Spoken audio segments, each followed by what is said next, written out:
Welcome to our channel. Today we how to connect HubSpot to Google Calendar for sales meetings automation. Quick tutorial step by step clearly. To connect HubSpot to Google Calendar, start by logging into your HubSpot account. Once logged in, navigate to the top right corner and click on your profile picture. From the drop-down menu, select Integrations. In the Integrations menu, find and click on Connected Apps. Search for Google Calendar in the list of available integrations. Click on Google Calendar once you locate it.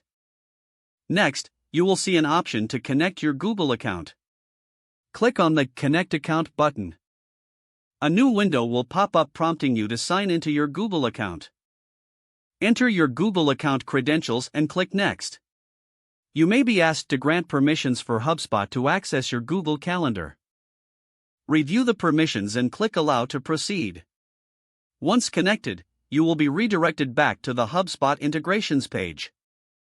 Here, you can configure your Google Calendar settings. Select the calendar you wish to sync with HubSpot. Choose your preferences for meeting types and availability. Once you have made your selections, click Save to apply your changes. Now, HubSpot will automatically sync meetings scheduled in your Google Calendar. You can check the synchronization by creating a test meeting in Google Calendar. After scheduling the test meeting, go back to HubSpot and navigate to your sales dashboard. Ensure that the meeting appears in the Scheduled Meetings section.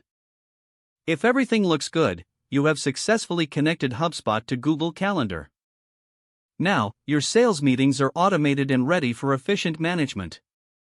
If the page does not load, refresh the browser or try again in a private or incognito window.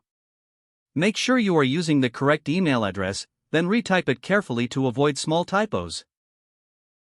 If your password is not accepted, use the reset option and check your spam folder for verification or security emails, then complete any requested confirmation steps. Enable two-factor authentication if available to improve account security and reduce unauthorized access risk.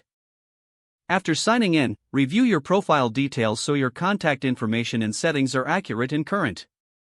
If you see an error message, note it down and try again after restarting your device and internet connection. Log out when you finish, especially on shared devices, to keep your account and payment information secure. Don't forget to like this video and subscribe to our channel for more step-by-step tech guides.